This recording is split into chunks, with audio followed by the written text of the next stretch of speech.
ইউহিব্বুল কাফিরিন। আমরা এই পৃথিবীতে যারা আছি তারা যাকে চিনি, যাকে জানি, তাকেই সবচেয়ে বেশি সম্মান করি। আজকে আমাকে, আমি ছোট মানুষ, আমি সবচেয়ে বেশি যোগ্য তা না, যদিও আমি অনেক দূর থেকে আসছি, হয়তো এই জন্যই প্রধান অতিথি করে রাখছেন ওনারা। যদিও অনেক ওলামায়ে কেরাম এখানে বসে আছেন, আলহামদুলিল্লাহ ওনারা অনেক যোগ্যতা রাখেন আমার থেকে, বা এখানে যারা দাওয়াত দেওয়া হয়েছে তারাও যোগ্যতা রাখেন। যোগ্যতা না, আমার থেকে অনেক যোগ্য, আমি আদনা মানুষ। তো আমাকে প্রধান অতিথি করা হয়েছে, এটা যদি কেউ না জানতো আর 5টা মাদ্রাসার ছেলের মতো আমাকেও ওইরকম করতো নাকি এরকম সম্মান দিত? কথা মনে বুঝাইতে পারি, আরো ভালো করে বুঝাই।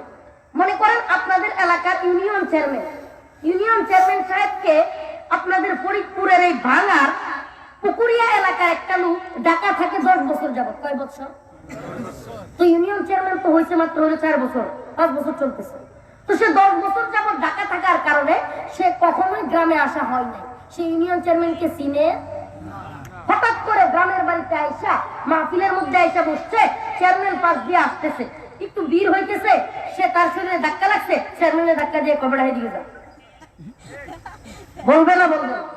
কারণ কি? কারণ কি? যখন ধাক্কাটা দিবে তখন চেয়ারম্যানের সাথে 2-4 জন যদি থাকে, এইগুলো আয়া দিবেনি নাকি বরাবর? বেটা কারে দিছ, কারে ধাক্কা দেশ? উনি ইউনিয়নের চেয়ারম্যান, বুঝলেন? কেন? কেন এই যে ধাক্কা উনি দিল, এটার কারণ কি ছিল? না চিনার কারণে। এমনও তো অনেক মাহফিল হয় আমাদেরকেও চিনে না চিনার কারণে অনেক সময় হয় আমাদেরকে সাইডে রেখে কয় এদিকে সরো, প্রধান বক্তা আসতেছে। এটা বলবে ওইদিকে যাও, প্রধান বক্তা আসতেছে। এরকম ঘটনা আমার সাথে ঘটছে। রিসিভ করতে পাঠাইছে মাহফিল কর্তৃপক্ষ ফেরিঘাটে গিয়া স্পিডবোট থেকে নামার পরে সাথে অন্যান্য যারা আছে এদেরকে নিয়ে যাইতেছে। তারপরে মাহফিলের যখন গাড়িতে উঠে গেছে, আমি তখন উঠতে পারি নাই, তখন বলতেছে যে স্টার্ট করে দেন। ওরা আমার সাথে যারা আছিল ওরা বলতেছে যে হুজুর তো রয়েছে। কয় কি? আমার বলে আসছে যে তুমি ব্যাগ নিয়ে আসো। কথা বুঝেন নাই? কি নিয়ে আসো? এটা কি জন্য? কি জন্য? ঠিক তেমনি ভাবে এই পৃথিবীর মধ্যে যে বা যারাই আমার আপনার পয়গম্বর রাহমাতুল লিল আলামিনকে চিনে নাই, আমার আপনার রাহমাতুল লিল আলামিন, আমার আপনার প্রিয় হাবিব সরদারে দো আলম নবীজি, যার জন্মের পূর্বেই অসংখ্য অগণিত মুজিজা, অসংখ্য অগণিত অলৌকিক ঘটনা এই পৃথিবীতে ঘটে গেছে। কি ঘটে গেছে? স্বাভাবিকভাবে আমাদের আপনাদের একজন মায়ের গর্ভে যখন সন্তান থাকে, সেই সন্তানের ব্যথায় চিৎকারের আওয়াজে আশেপাশের লোকও থাকতে পারে। আমি আমার কথা বলছি, আমার কথা। আমার আপন বোন, আমার ঘরে আমার আপন বোনকে তার শ্বশুর বাড়ি থেকে নিয়ে আসা হয়েছে। আমার একমাত্র আপন বোন, তার বাচ্চা হবে, তাকে ঘরের ভিতরে নিয়ে আসা হয়েছে। ওই পর্যায়ে আমার বোনের বাচ্চা হওয়ার আগ মুহূর্তে আমি পাশের ঘর থেকে আওয়াজ শুনতেছি। বিশ্বাস করবেন না, ভাইয়ের প্রতি বোনের দরদ, বোনের প্রতি ভাইয়ের দরদের কারণে আমি তার চিৎকারের আওয়াজ শুনে আমার চোখের পানি ধরে রাখতে পারি নাই। আমি অজুরে কান্না করতেছিলাম। শুধু আমি কেন, আমার আম্মা, আমার ভাই, অন্যরাও কান্নাকাটি করতেছিল। কারণ কি? আমার বোনের ওই যে গর্ভের সময়ের বেদনা, যে ব্যথা হয়েছে, সেটা তো প্রত্যেক মায়েরই হয় কি হয় না? একদিন আমাদের প্রিয় হাবিব সরদারে দো আলম নবী পয়গম্বর রাহমাতুল লিল আলামিনের আম্মা জান আমিনা, তিনি কান্না করতেছেন। উনাকে যে দাত্রী বা উনাকে যে উনার সাথে যে সহপাঠী ছিল, খাদেম ছিল, সে বলতেছে, আমিনা কেন কান্দো? তোমার কি প্রসব বেদনা হচ্ছে? তোমার কি প্রসব ব্যথা হচ্ছে? এজন্য কাঁদতেছো? আমিনা চোখের পানিগুলো ছেড়ে দিয়া কান্দে আর কয়, না না, আমি এখনো পর্যন্ত একদিন আমার এই গর্ভের সন্তান আসার পর থেকে ব্যথা অনুভব করি না। তবে কেন কান্দ? আমি তো এজন্য কাঁদি, আমি আমার এই সন্তান পেটে আসার পর থেকে বিভিন্ন ধরনের বিভিন্ন কিছু দেখতেছি। মাঝে মাঝেই দেখি বিভিন্ন ধরনের সাদা পোশাকধারী মানুষেরা আমার জন্য ফল ফ্রুট নিয়ে আসে। মাঝে মাঝেই দেখি আমার পেটের এই আলুর দ্বারা সেই রোম, পারস্য, ইতালির রাজধানীর বড় বড় প্রাসাদ গুলো দেখা যায়। আর অনেক অলৌকিক ঘটনা আমি দেখতে পাই। শিশু মুহাম্মদুর রাসূলুল্লাহ। আমি কেন কথাগুলো বলতেছি? ও মুসলমান, আমাকে না চিনার কারণে আমাকে ব্যাগ ধরা দেওয়া হয়। চেয়ারম্যান সাহেবকে না চিনার কারণে চেয়ারম্যান সাহেবকে ওরকম ভাবে ধাক্কা দিয়ে ফেলে দেওয়া হয়। কারণ কি? না চেনার কারণে। ঠিক তেমনি ভাবে আজকেও যে বা যারা মুহাম্মদ আরবিকে কটূক্তি করে, মুহাম্মদ আরবিকে ব্যঙ্গ করে, এরা আদৌ মুহাম্মদ আরবির জীবনী পড়ে নাই। মুহাম্মদ আরবি কে? তামাম পৃথিবীর সমস্ত পৃথিবীর মানুষকে এক মুহাম্মদ, একটা ছেলে, যেই ছেলেটা তার মৃত্যুর পর, তার জন্মের পূর্বেই তার পিতার ইন্তেকাল হয়েছে। যেই ছেলেটা, ওরা চিন্তা করে, যে ছেলেটার জন্মের পূর্বেই তার পিতা মারা গিয়েছে, যে ছেলেটার জন্মের কয়েকদিন পরে মা মারা গিয়েছে, যে ছেলেটা তার দাদার কাছে লালিত পালিত হয়েছে, যে ছেলেটা অল্প বয়সেই বিভিন্ন মানুষের কাছে দৌড়াদৌড়ি করেছে, যে ছেলেটা কিছুদিন পরে আরব জাতির সমস্ত মানুষ অনেকেই তাকে পাগল বলেছে, জাদুকর বলেছে, সেই ছেলেটা সেই 1400 বছর আগে, 1414 বছর আগে সে আরবে তাকে দাফন করা হয়েছে, ইন্তেকাল করেছে। অথচ আজও হাজার হাজার কিলোমিটার দূরে সেই ফ্রান্সে ব্যঙ্গ করা হয়। আর হাজার কিলো দূরে লক্ষ লক্ষ মানুষ রাজপথে জীবন দিতে তৈরি হয়ে যায়। ওরা বুঝতে পারে না, ওরা স্মৃতি বুম হয়ে যায়, অবাক হয়ে যায়। ওরা অবাক হয়ে যায়, হ্যাঁ কি ব্যাপার, কি অবাক করা ব্যাপার? একজন মানুষ 1450 বছর পূর্বে মারা গেছে, আজও পর্যন্ত 150 কোটি, 1 কোটি 2 কোটি নয়, 150 কোটি যার ফ্যান ফলোয়ার, যার ফলোয়ার 100 কোটি ফলোয়ার এখনো পর্যন্ত গোটা বিশ্বে আছে, যারা তার জন্য নিবেদিত প্রাণ নিজের জীবনকে বিলিয়ে দিবে।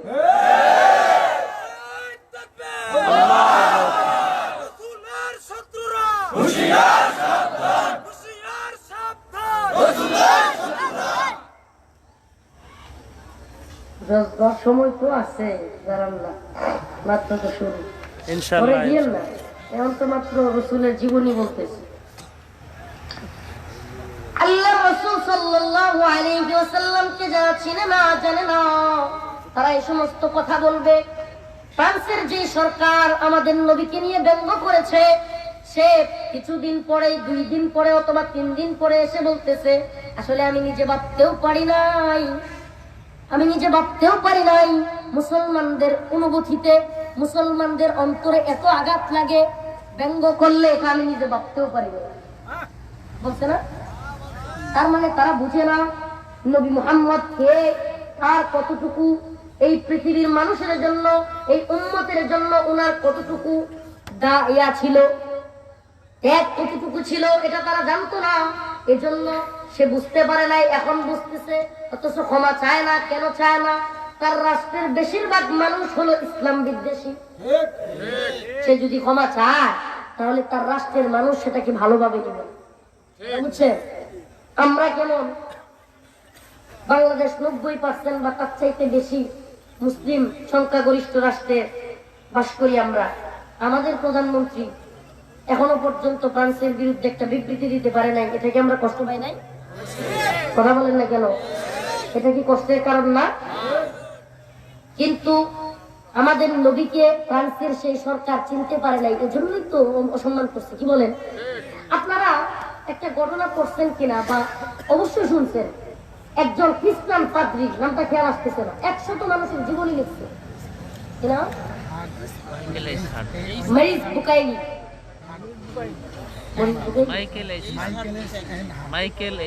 Michael H Hart, right.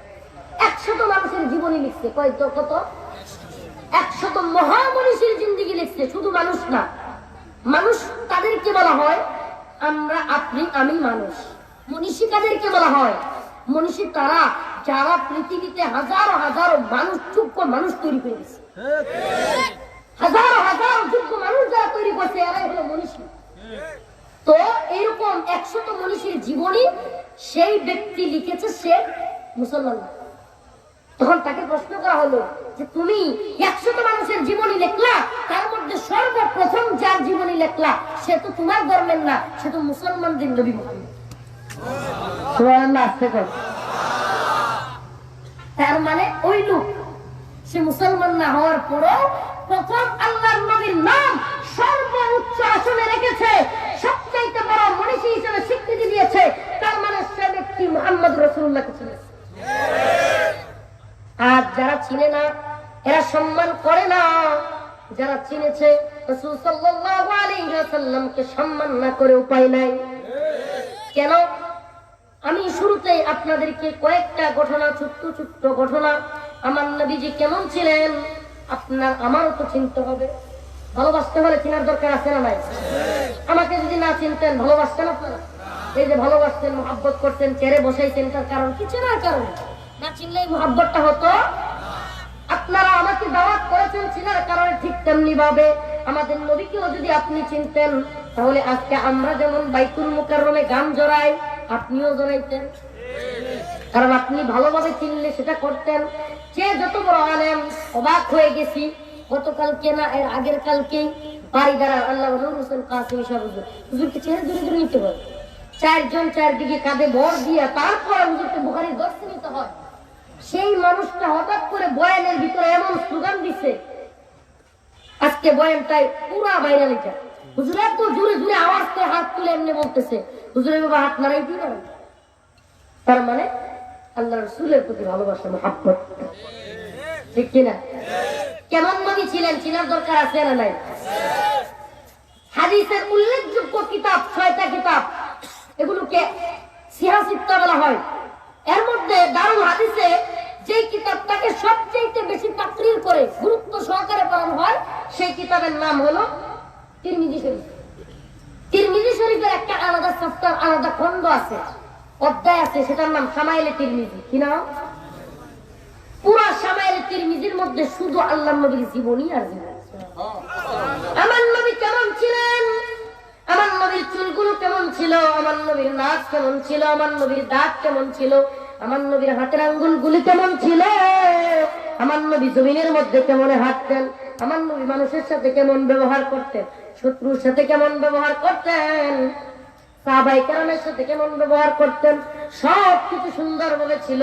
একটু ছোট্ট আকারে বর্ণনা করে যায় শামাইলে তিরমিজির মুসান্নিফ আলাইহির রহমান লেখেন, আমার নবী সাল্লাল্লাহু আলাইহি ওয়াসাল্লামের চুলগুলো ছিল কুকরানো বাবরি। কেমন ছিল? কুকরানো বাবরি, অতিরিক্ত কুকরানো না, দেখতে খারাপ দেখা যায়, আবার একদম আমাদের মতো সোজা চুল না, হালকা কুকরানো বাবরি ছিল। এরকম আবার মহিলাদের মতো লম্বাও না, তেমন আবার অনেক পীর সাহেবের মুরিদরা আছে মহিলাদের মতো লম্বা চুল রাখে, এটাও আবার না, এরকম না। আল্লাহ রাসূল সাল্লাল্লাহু আলাইহি ওয়াসাল্লামের চুলগুলো ছিল এরকম কাটা কানসাটা বাবরির মতো, এরকম কুকরানো চুল। শুধু তাই না, আল্লাহর নবীর মুখটা ছিল এত সুন্দর, গুলগাল, অতিরিক্ত গুল না, আবার এত সুন্দর দেখতে, দুধে আলতায় মিশ্রিত গোলাপের পাপড়ির মতো দেখা যায়। 2 কাঁধের মাঝখানে ছিল একটা ছোট্ট কবুতরের ডিমের মতো মোহরে নবুয়ত। আল্লাহর রাসূল সাল্লাল্লাহু আলাইহি ওয়াসাল্লামের এখান থেকে নিয়ে নাভি পর্যন্ত একটা দীর্ঘ পশমের রেখা ছিল। কি ছিল? নাভি পর্যন্ত অতিরিক্ত লুম না, অনেকের আছে বুকের ভিতরে অনেক লুম, এরকম না, একটু খাটো করে এরকম ভাবে চিকন একটা লুম এখান থেকে নিয়ে, আমি কিন্তু আমার মুখের কথা বলছি, হাদিসের কথা, হাদিসের বর্ণনা বলছি, এখান থেকে নিয়ে নাভি পর্যন্ত দীর্ঘ একটা রেখা। আল্লাহ রাসূল সাল্লাল্লাহু আলাইহি ওয়াসাল্লাম যখন জমিনে হাঁটতেন যেন মনে হইতো মান তাওয়াযা লিল্লাহ রাফাহুল্লাহ, মান তাওয়াযা লিল্লাহ রাফাহুল্লাহ। এই হাদিসের সবচাইতে উজ্জ্বল নমুনা ছিলেন রাসূল। উনি যখন হাঁটতেন মনে হইতো উপর থেকে নিচে নামতেছেন, উপর থেকে নিচে নামতেছেন, এমন ভাবে সুন্দর করে হাঁটতেন। শুধু তাই না, আল্লাহ রাসূলের হাতগুলো ছিল এত লম্বাও না, আবার এত বেটেও না যেটা খারাপ দেখা যায়, আবার এত বেটেও না। অনেকের হাত আছে যে মনে হয় আরো টান দিলে আরো বাহির হবে, এমনও না। এত লম্বাও না, এত বেটেও না। আল্লাহ রাসূল সাল্লাল্লাহু আলাইহি ওয়াসাল্লামের দাঁতগুলো যেন রূপার নিযুক্ত গাঁথুনি, যেন কোন রূপার গাঁথুনি দিয়ে, যেন কোন সুনিপুণ কারিগর রূপাগুলো এরকম ভাবে দাঁতের মধ্যে, এরকম মুখের মধ্যে রেখে দিয়েছেন, মুচকি হাসি দিলে যেন মুখটা ঝরত। যে ব্যক্তি আমার নবী সাল্লাল্লাহু আলাইহি ওয়াসাল্লামকে প্রথমবার দেখত, সে কথা বলতে বাধ্য হতো, ঘুরেছি জগৎ, দেখেছি অনেক মানুষ, অনেক প্রিয়জন, কিন্তু তোমার মতো দেখিনি, তুমি হলে সবচেয়ে ভিন্নজন। ঘুরেছি জগৎ, দেখেছি অনেক মানুষ, দেখেছি অনেক প্রিয়জন, কিন্তু দেখিনি তোমার মতো, তুমি হলে সবচেয়ে ভিন্নজন। হযরত জাবের রাদিয়াল্লাহু আনহু সাহাবী, আল্লাহ রাসূল সাল্লাল্লাহু আলাইহি ওয়াসাল্লামের সাথে অন্য রাওয়ায়াতে আসছে আম্মা জান আয়েশা রাদিয়াল্লাহু আনহা রাত্রি বেলায় আম্মা জান আয়েশা রাসূলুল্লাহ সাল্লাল্লাহু আলাইহি ওয়াসাল্লামের সাথে হাঁটতেন। পূর্ণিমা চন্দ্রিমার রাত্রে, চন্দ্রের রজনীর মধ্যে এক বর্ণনায় আছে জাবের রাদিয়াল্লাহু আনহু হাঁটতেছেন। হঠাৎ এক পর্যায়ে হযরত জাবের রাদিয়াল্লাহু আনহু একবার আসমানের দিকে, পূর্ণিমার চন্দ্রের রাত্র, চন্দ্রের বা চাঁদের 15 তারিখ, চাঁদ কত সুন্দর লাগে, কথা বলেন, অনেক সুন্দর লাগে না? সেই চন্দ্রকে দেখতে এত ভালো লাগতেছিল যে হযরত জাবের রাদিয়াল্লাহু আনহু একবার চাঁদের দিকে তাকায় আর একবার রাসূল সাল্লাল্লাহু আলাইহি ওয়াসাল্লামের চেহারার দিকে তাকায়। হযরত জাবের রাদিয়াল্লাহু আনহু হাদিসের মধ্যে আসছে, হযরত জাবের একবার পূর্ণিমা চন্দ্রিমার চন্দ্রের দিকে তাকায় আর একবার আমার প্রিয় হাবিবের চেহারার দিকে তাকায়। হযরত জাবের বলে, পৃথিবীবাসী গো, আমি জাবের সাক্ষী দিচ্ছি, আমি একবার চন্দ্রের দিকে তাকায় দেখলাম আর একবার আমার নবীর চেহারা মুবারকের দিকে তাকায় দেখলাম। ও পৃথিবীবাসী, আমি জাবের বলতে চাই, পূর্ণিমার চন্দ্রের চাইতেও আমার নবীর চেহারা অধিক সুন্দর। এত গেল সাহাবায়ে কেরামের আল্লাহর নবীর চেহারা নিয়ে বর্ণনা। এবার আসেন আরো কিছু মুজিজা, অল্প কয়েকটা কথার দ্বারা আপনাদেরকে নবীকে চিনাই, তারপরে আমি আমার মূল আলোচনায় চলে যাব। আল্লাহ রাসূল সাল্লাল্লাহু আলাইহি ওয়াসাল্লাম যখন একটু বড় হলেন, মা ইন্তেকাল করলো, বাবা তো জন্মের আগেই চলে গেল, দাদার কাছে বড় হতে লাগলেন। আরবের তৎকালীন সময়ে নিয়ম ছিল, আরবের সেই গ্রামগঞ্জ থেকে গ্রামের মানুষেরা আরবের শহরে এসে, মক্কার অলিতে গলিতে এসে, মদিনার অলিগলিতে এসে তাদের শহরের ছেলেগুলোকে দত্তক নিয়ে দেখত, তিনি তো পালন করার জন্য, দুগ্ধ পালন করানোর জন্য। সেটা একটা রসম ছিল, নিয়ম ছিল, প্রথা ছিল, নিয়ে যাইত। তো আরবের গ্রামগঞ্জ থেকে মহিলারা এসে এসে শহরের মধ্যে বাচ্চা নেওয়ার জন্য আসছে, একে একে সকল মহিলারা বাচ্চা নিয়ে যায়। কিন্তু ওই যে হালিমাতুস সাদিয়া, তার উটনিটা ছিল খুব দুর্বল, তার যে উটনি দিয়ে সে এসেছিল সেটা দুর্বল হওয়ার কারণে সবার পরে এসেছিল। হালিমাতুস সাদিয়া বর্ণনা করে, আমি আমার কোনো মুখের কথা বলছি না, বানোয়াট কিচ্ছা কাহিনী, গল্প গুজব বলছি না, সিরাতে মুস্তাফা, সিরাতে ইবনে হিশাম, সিরাতে ইবনে কাসির সহ কয়েকটা বর্ণনার মধ্যে আসছে, আল্লাহ রাসূল সাল্লাল্লাহু আলাইহি ওয়াসাল্লামকে যেদিন নিতে আসেন, হালিমাতুস সাদিয়া বলেন, আমার উটনিটা দুর্বল থাকার কারণে আমি একটু দেরিতে যাই, যা দেখি সকল মহিলারা সন্তান নিয়ে চলে গেছে, কিন্তু আমি যা দেখলাম একটা বাচ্চা, ছোট্ট বাচ্চা, এত সুন্দর, যেই দেখে সেই খুলে নিতে মন চায়। সুবহানাল্লাহ। যেই দেখে সেই খুলে নিতে মন চায়, এ কেমন ফুটফুটে বাচ্চা, কিন্তু কেউ নেয় না, কেউ তাকে দত্তক নিতে চায় না, পালক নিতে চায় না। কারণ কি? হালিমাতুস সাদিয়া বলে, আমি যখন কুলে নিলাম, এত ফুটফুটে বাচ্চা ভালো লাগতেছিল, আমি অবাক হয়ে গেলাম। আরবের গ্রামগঞ্জের মহিলারা সবাই বাচ্চা নিয়ে গেল, অথচ এই ফুটফুটে বাচ্চাটাকে নিয়ে গেল না। হালিমাতুস সাদিয়া বলে, সিরাতে মুস্তাফার মধ্যে আসছে, আমি অবাক হয়ে বাচ্চাটাকে কুলে নিয়ে অবাক হয়ে তার দাদাকে জিজ্ঞেস করলাম, তখন শুনতে পেলাম এই ছেলেটার বাবা নাই। আরবের প্রথা অনুযায়ী নিয়ম ছিল, যদি সন্তানটাকে নেওয়া হয়, যেই মহিলা দুগ্ধপান করাবে সেই মহিলাকে টাকা দিতে হয়। কি করতে হয়? টাকা দিতে হয়। যেই মহিলারাই এসে আল্লাহর নবীকে কোলে নেয়, শিশু মুহাম্মদ আরবি সাল্লাল্লাহু আলাইহি ওয়াসাল্লামকে কোলে নেয়, তারাই দেখে এত সুন্দর বাচ্চা, আমি নিব, আমি নিব, এরকম করে। কিন্তু যখন শুনে ছেলেটার বাবা নাই, তখন তারা মনে করত বেশি টাকা পাবো না, এজন্য এই ছেলেকে দিলে লাভ নাই।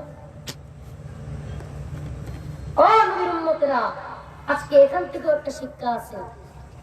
আজ যারা মনে করো আমার কেউ নেই, আমার দ্বারা কিছু হবে না, আমি তাদেরকে একটু স্পৃহা লাগাইতে চাই। স্পৃহা নয়, সত্য কথা।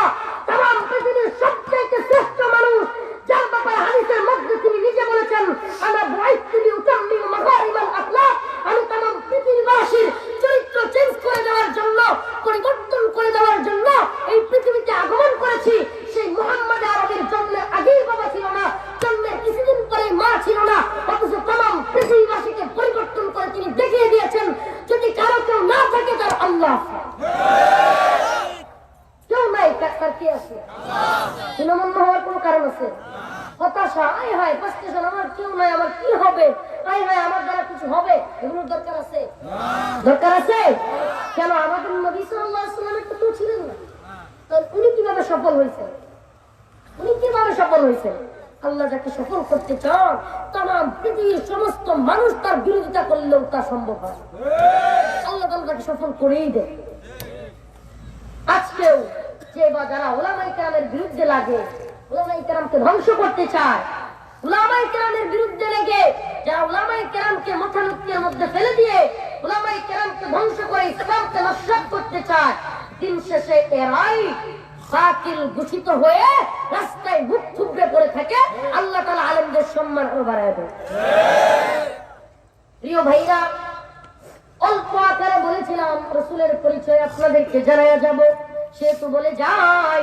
হালিমাতুস সাদিয়া বলে, আমি যখন শিশু মুহাম্মদ আরবীকে কোলে নিলাম, বাবা নাই শুনে আমি নিতে চাইলাম না। আমার স্বামীকে জিজ্ঞেস করলাম, সেও নিতে চায় না। সেও নিতে চায় না, এটা আমার মুখের কথা না, ওলামায়ে কেরাম এখানে আছেন। সেও তার স্বামীকে প্রশ্ন করলো, জিজ্ঞেস করলো, স্বামী গো, যেহেতু আমাদের ঘরে অভাব অনটন চলতেছে, আমরা কোনো বাচ্চাও পাই নাই, এখন এই ছেলেটাকে যেহেতু পাইছি, ছেলেটা দেখতেও সুন্দর, চলো ছেলেটাকে নিয়ে যাই। হালিমাতুস সাদিয়া সিরাতে মুস্তাফার বর্ণনায় আসছে, হালিমাতুস সাদিয়া যখন আল্লাহর নবীকে নিয়ে যাবে, এই কথা ঠিক মনের মধ্যে আনছে, আল্লাহর নবীকে কুলে নিছে। হালিমাতুস সাদিয়া বর্ণনা করে, আমার ঘরে অভাব অনটন থাকার কারণে আমার পেটের মধ্যে ক্ষুধা ছিল, খাবার ছিল না, আমার স্থলের মধ্যে স্বাভাবিক যে দুধ থাকার কথা ছিল তা ছিল না, কিন্তু শিশু মুহাম্মদকে কুলে নেওয়ার সাথে সাথে আমার স্তনগুলো দুধে পরিপূর্ণ হয়ে গেল। স্তনগুলো দুধে পরিপূর্ণ হয়ে গেল। আমি শিশু মুহাম্মদকে নিয়ে ঘোড়ায় কি বলে উটের মধ্যে উঠলাম। আমার যে উটটা খাবার ছিল না, জীর্ণ শীর্ণ ছিল, চলতে পারত না, সেই উটটাতে উঠার সাথে সাথে শিশু মুহাম্মদ আরবীকে নিয়ে উঠার সাথে সাথেই উটের স্তন দুধে পরিপূর্ণ হয়ে গেল। আমার মুখের বানোয়াট কথা নয়, কিতাবের কথা বলছি। যেই নবীর এত এত এত মুজিজা, যেই নবীর এত এত এত সুন্দর সুন্দর ঘটনা, যেই নবী পৃথিবীতে আগমন করার পরে আল্লাহ তাআলা এত বরকত দিয়ে দিয়েছিলেন। শুধু তাই না, কোরআনে কারীমের মধ্যে তো আসছে সেই নবীর ব্যাপারে আল্লাহ রাব্বুল আলামিন বলেন, ওমা আরসালনাকা ইল্লা রাহমাতাল লিল আলামিন।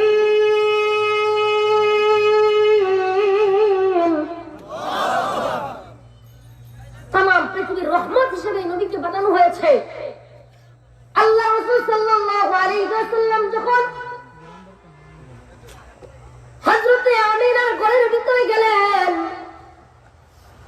তার আগে আরেকটু বলে নিই, লম্বা বলবো না, তবু কয়েকটা কথা পয়েন্ট বলতে হয়। রাসূল সাল্লাল্লাহু আলাইহি ওয়াসাল্লামের বরকত কি পরিমাণ ছিল। আল্লাহ রাসূল সাল্লাল্লাহু আলাইহি ওয়াসাল্লাম যে উটের মধ্যে উঠছেন, উটটাতে উঠার পর হালকা একটু আগানোর সাথে সাথেই এমন ভাবে এমন গতিতে ছুটতে লাগলো, হালিমাতুস সাদিয়ার অন্যান্য বান্ধবীরা বলতে লাগলো, এ হালিমা, যে উটটা নিয়ে তুমি আমাদের সাথে সাথে আসতেছিলে আরবে, এটা কি সেই উট? হালিমাতুস সাদিয়া বলে, হ্যাঁ।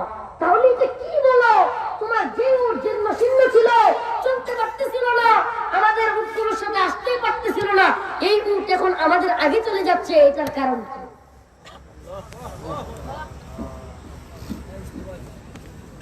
ও ভাই, আমার প্রিয় মুসলমান ভাইরা, আমি আপনাদেরকে এতক্ষণ পর্যন্ত বুঝাইতে লাগলাম আমার নবী কেমন বরকতময় ছিলেন, কেমন রহমতুল লিল আলামিন ছিলেন, আমার নবীর চরিত্র কেমন ছিল, আমার নবীর সৌন্দর্যের কথা বললাম। চরিত্রের কথা একটু বলি। আমার মুখের কথা নয়, সাহাবায়ে কেরামের মুখের কথা নয়, তামাম পৃথিবীর সমস্ত যে নবীরা আসছে তাদের মুখের কথাও নয়, স্বয়ং আল্লাহ রাব্বুল আলামিন আমার নবীর চরিত্র কেমন ছিল সেই সম্পর্কে সূরাতুল কলামের 4 নম্বর আয়াতে কারিমার মধ্যে বলেন। সূরাতুল কলামের প্রথম আয়াত, নুন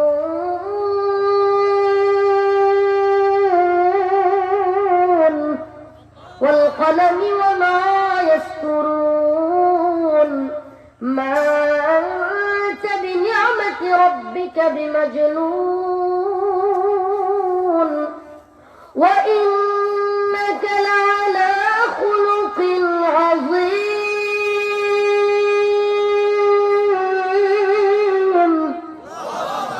ওয়া ইন্নাকা লা'আলা খুলুকিন আযীম। আমি আমার নবীকে খুলুকে আযীম, এমন মহান চরিত্র দিয়ে পাঠাইছি যে চরিত্র পৃথিবীর মধ্যে আর কারণ।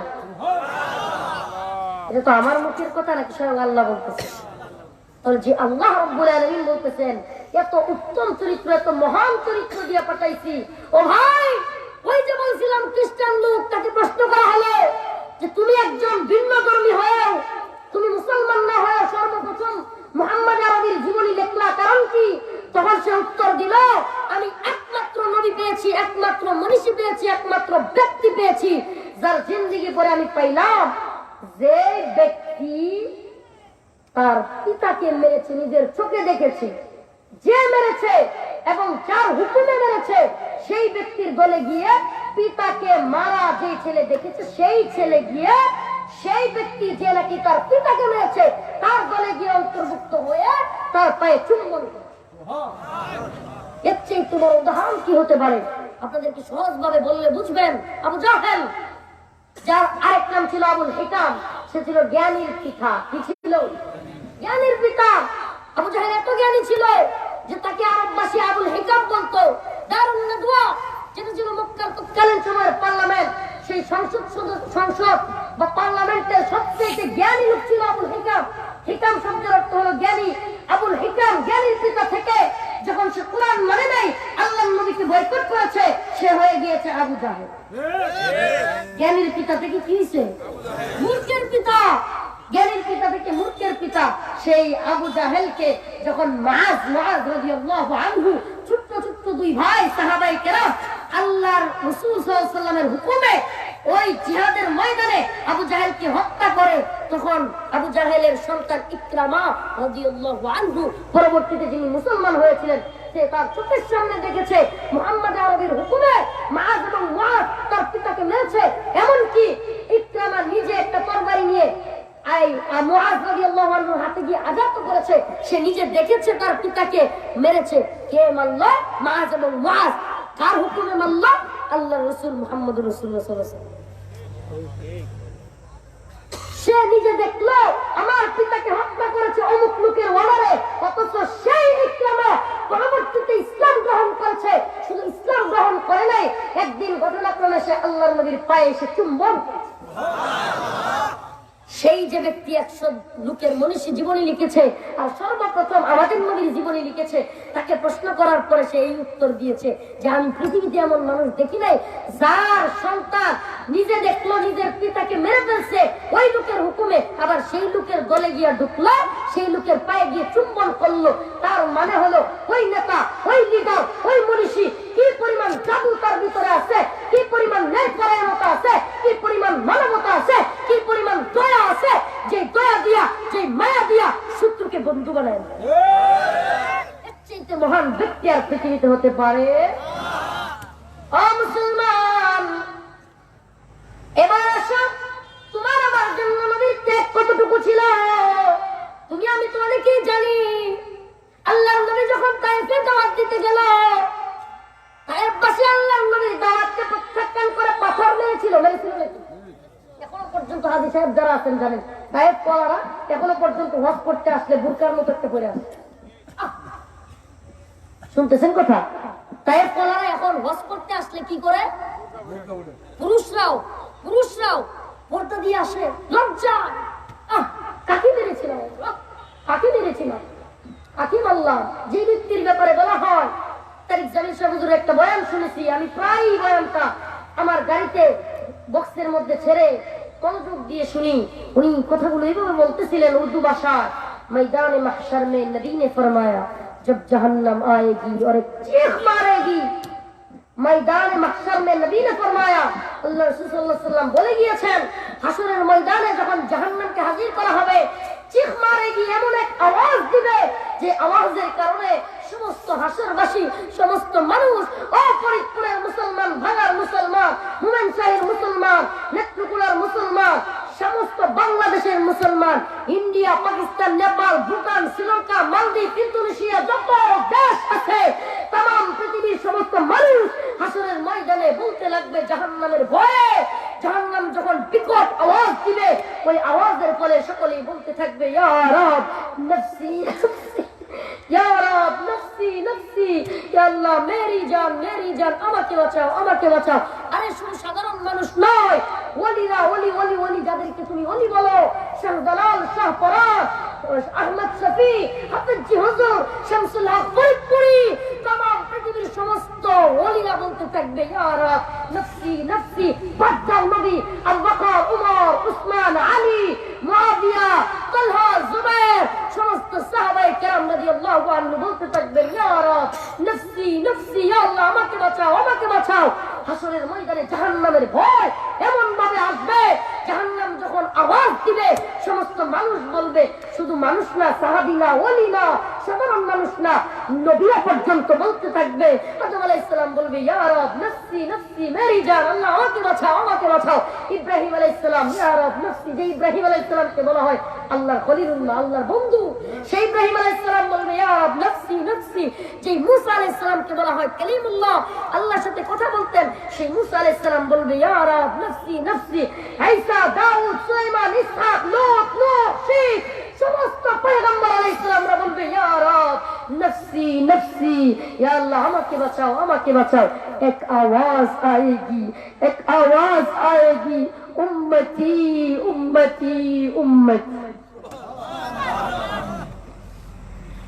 একটা আওয়াজ উঠবে হাসরের মধ্যে, শুনলে ওয়ালি হয়রান হয়ে গিয়া, সমস্ত হাসরবাসী যারাই শুনবে উম্মতি উম্মতি, আয় হাই আয় হাই, এখন লোক যেন জাহান্নামকে দেখা, যে জাহান্নাম জ্বলতেছে মনে হচ্ছে এখন সমস্ত মানুষগুলোকে গিলে ফেলবে।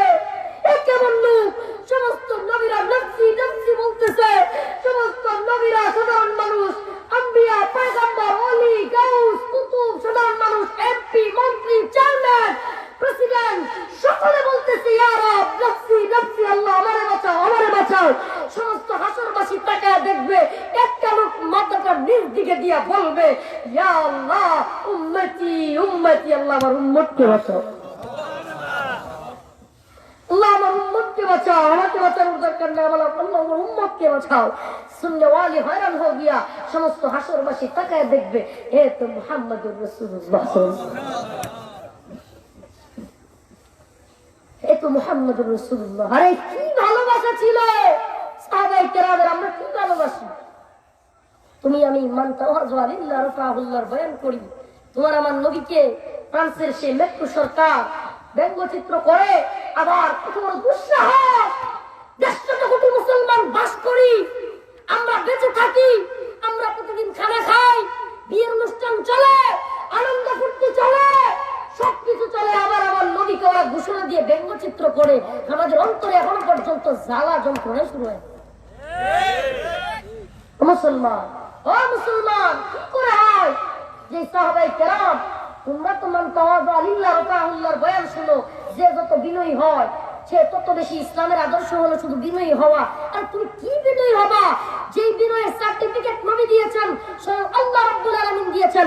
তাম পৃথিবীর মধ্যে নবীদের পরে হযরত আবু বকরের মতো বিনয়ী মানুষ পৃথিবীতে আর নেই। তাম পৃথিবীর মধ্যে আল্লাহর রাসূল এবং নবীদের পরে হযরত আবু বকরের মতো বিনয়ী মানুষ আর আসবে না। সেই আবু বকর রাদিয়াল্লাহু আনহুর সামনে একদিন এক বেদুইন কাফের, একদিন এক মুশরিক আল্লাহর নবীকে কি বলেছিল, হযরতে আবু বকর লাফ দিয়ে দাঁড়িয়ে গিয়েছিলেন, চোখগুলো বড় করে দিয়েছিলেন, গরম করে দিয়ে তাকে মারতে পর্যন্ত গিয়েছিলেন। কিসের বিনয়ী তুমি? আমি আল্লাহর নবীকে গালি দেওয়ার পরে মুহাম্মদুর রাসূলুল্লাহ উম্মত হয়ে আমার ভিতরে কি জ্বালা যন্ত্রণা আসতে পারে না? পারে আসতে হবে না? হবে না? ও মুসলমান, ভালোবাসি আমরা। হযরত বিলাল রাদিয়াল্লাহু আনহুর ব্যাপারে পাওয়া যায়, সরাসরি ঘটনা পাওয়া যায়। আল্লাহ রাসূল সাল্লাল্লাহু আলাইহি ওয়াসাল্লাম ইন্তেকাল করেছেন। হযরত বিলাল তিনি বলতেছে, আমি থাকবো না মদিনায়। কি করবো না? মদিনায় থাকবো না। কেন থাকবো না বেলাল? তোমার কি সমস্যা? তোমার কি থাকা খাওয়ার সমস্যা? তোমার কি টাকা পয়সার সমস্যা? তোমার কি সমস্যা? কোন অভাব আছে বলো, তোমার সব অভাব পূরণ করা হবে বেলাল। আমি বলতেছিলাম, ও মুসলমান, সরাসরি হযরত আবু বকর রাদিয়াল্লাহু আনহু বলেন, বেলাল রে, ও বেলাল, হাদিসের মধ্যে আসছে হযরত আবু বকর বেলালকে বলে, বেলাল, তোমার আযান শুনলে আমাদের নবীর কথা মনে হয়। বেলাল, তুমি জানো তোমার কি অভাব, তোমার কি সমস্যা, তোমার যে অভাব অনটন আছে বলো, বেলাল আমরা তা পূরণ করব। হযরতে বেলাল কয়, হ্যাঁ পূরণ করবা? কয়, হ্যাঁ করব। হযরতে বেলাল কয়, তোমরা বলতেছো আমার চাল ডালের সমস্যা, বা খানার সমস্যা, কুরবা খেজুরের সমস্যা, টাকা পয়সার সমস্যা, দিনার দিরহামের সমস্যা পূরণ করবা, কিন্তু আমি যে সমস্যার কথা বলবো সেটা তোমরা এই অভাব পূরণ করতে পারবা না। হযরত আবু বকর কয়, বেলাল তুমি বলো, তোমাকে রাখতে গিয়ে যে অভাব পূরণ করতে হয় সেটাই পূরণ করব। হযরতে বেলাল কয়, আবু বকর আমার ভাই গো, আমার সব ভাইদেরকে চাইরা যাইতে আমারও মন চায় না, কিন্তু আমি কি করব বেলাল, আমি বেলাল আমি কি করব? ও আমার ভাই আবু বকর, তোমরা তো সব অভাব পূরণ করবা। হযরত উসমানের টাকার কোনো অভাব নাই, উসমানকে তো বলা হয় উসমান গনি, উসমান তো অনেক ধনী, তোমরা উসমানের কাছ থেকে টাকা দিয়ে দিবা, আমাকে শত শত উট দিয়া দিবা, আমাকে খেজুরের বাগান দিয়া দিবা। ও আবু বকর, ও ভাই, তোমাদেরকে ছেড়ে যাইতে আমার মন চায় না, কিন্তু আমি বেলাল আযান দেওয়ার পরে আমার নবী নামাজ পড়াবে, এই অভাব পূরণ করতে নি পারবা? আমি বেলাল আযান দিব, আমি বেলাল ইকামত দিব, এই আযানের পরে যদি আমার নবী নামাজ না পড়ায় আমি এই মদিনায় আর থাকবো না। আমি চলে গেলাম। হযরতে বেলাল কারো কথা শুনে নাই, হযরতে বেলাল চলেই গেল। আল্লাহর নবী স্বপ্ন দেখায়, বেলাল, ও বেলাল, আমার রওজার পাশে সবাই আসে, তুমি আসো না কেন বেলাল? আল্লাহর নবীকে স্বপ্নে বেলাল বলে, নবী গো, আমি মদিনায় আপনার রওজার সামনে না, আমি মসজিদে নববীর আশেপাশে ঘুরলে আমি দেখি ওই যে আমার নবী হাঁটতেছে, আমার মনে হয় ওই যে আমার নবী মনে হয় আমাকে কিছু বলবে, ওই যে এখন আমি আযান দিব, আমার পরে আমার নবীজি নামাজ পড়াবে, আমি বেলাল এগুলো সহ্য করতে পারি না, এই জন্য আমি মদিনায় যাই না।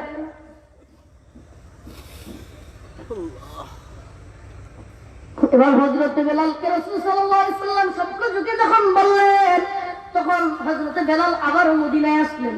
মদিনায় আসার পরে সাহাবায়ে কেরাম সকলেই হযরতে বিলালকে দেখে অনেক খুশি। ছোট ছোট বাচ্চারা তার মাকে যায় বলে, মা, ও মা, চলো হইতে দেখা যায় বেলাল আসছে। ওরা তো আর বুঝে নাই, মারা যাওয়ার পরে আর কোনো মানুষ ফিরে আসে না। ছোট বাচ্চারা বুঝে, অনেক ছোট বাচ্চা। এই দেশে একজন সাংবাদিক মারা গিয়েছিল, সাংবাদিক রুনি, সাগর রুনি, তার বাচ্চাটা সাংবাদিক সাগর রুনির কবরের পাশে গিয়া ডাকে, আম্মু উঠো, আম্মু আমাকে তুলে নাও। এগুলো আপনারা ভিডিওতে দেখছেন মনে হয়।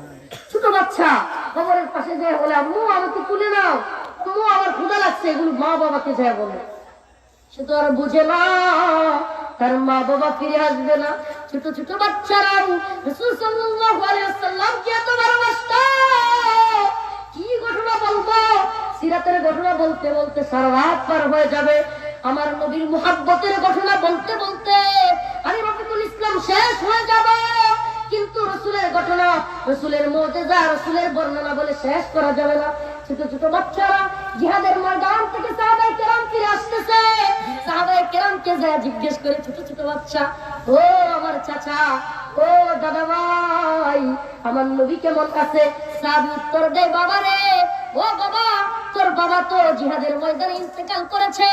ছোট ছোট বাচ্চাদেরকে এই জবাব দেওয়ার পরে ছোট ছোট বাচ্চা জবাব দেয়, ও দাদা, ও চাচা, আমার বাবা জিহাদের ময়দানে গিয়ে যুদ্ধের ময়দানে আছে না মরে গেছে আমি সেটা তোমাকে জিজ্ঞেস করি নাই, বলো আমার নবী কেমন আছে। কি বুঝলে? যুদ্ধের ময়দান থেকে সাহাবায়ে কেরাম ফিরে আসতেছে, ছোট ছোট বাচ্চারা সাহাবায়ে কেরামকে জিজ্ঞেস করে, চাচা গো, আমার নবী কেমন আছে? সাহাবী উত্তর দেয়, বাবা, তোমার আব্বা তো যুদ্ধের ময়দানে শহীদ হয়ে গেছে। বাচ্চাটা উত্তর দেয়, আমার আব্বা কি আছে না আছে আমি আপনার কাছে জানতে চাই নাই, চাচা আপনি জবাব দেন, আমার রাসূল কেমন আছে। ছোট ছোট বাচ্চারা বুঝে নাই, মৃত্যুর পরে আর ফিরে আসে না। তারা মাকে যায় বলে, মা গো, ওই যে দেখা যায় প্রতিদিন বেলাল আযান দিলেই নবী নামাজ পড়াইতে আসতো, আজকে মনে হয় বেলালকে ওই যে রাস্তায় হাঁটতে দেখা গেছে, মনে হয় নবীও আসছে। খুশির জোয়ার উঠে গেছে। বাচ্চা মায়েরে যায়, কয় মা চলো চলো যাই, ওই যে দেখা যায় বেলাল আসছে, মনে হয় রাসূলকেও পাওয়া যাবে।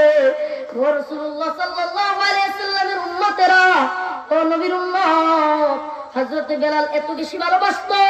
হযরতে বেলালের ভালোবাসা বললাম, অসংখ্য সাহাবায়ে কেরামের ভালোবাসা বলতে পারবো। কয়জনের কথা বলবো?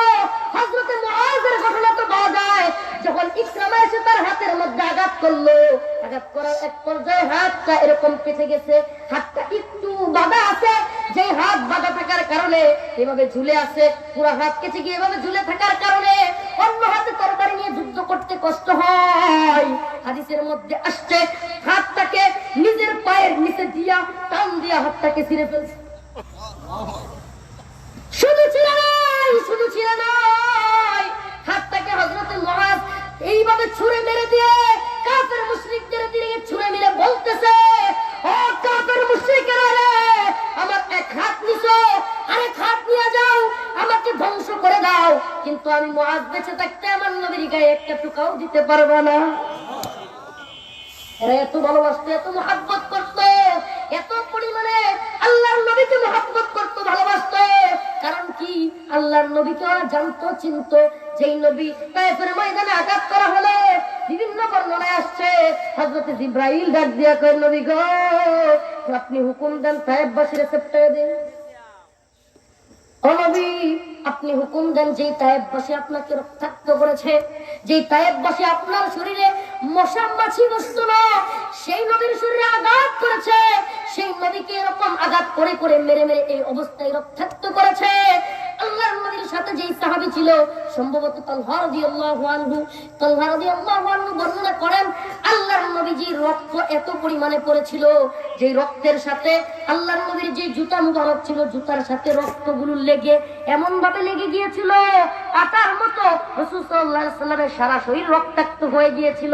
এত আঘাত পাওয়ার পরে আমাকে যদি বলা হয় যে আমাকে এত আঘাত করছে, আমার যদি কোনো পাওয়ার থাকে, মুজিবুর রহমান চৌধুরী নিক্সন যদি বলে যে বাংলায় আপনাকে কে আঘাত করলো হুজুর, আমি এটার অ্যাকশন নিব, আমি কি বলবো? অগ্রমাই রাখলাম বলবো কিনা?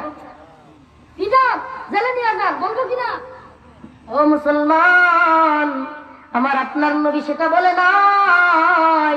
আল্লাহর নবীর জবাবটা ছিল এমন, আমি যদি ধ্বংস করে দেওয়ার কথা বলি, কওমে লূতের মতো, কওমে শীষের মতো যদি আমিও আমার উম্মতদেরকে শেষ করি, তাহলে আমি দাওয়াত দিব কার কাছে?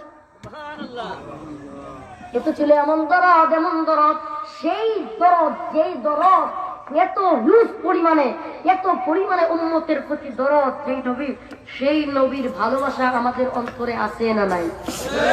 চিল্লাম দিয়ে বলেন, আছে না নাই? আজ বড় কষ্ট এবং দুঃখের বিষয়, পরিতাপের বিষয়।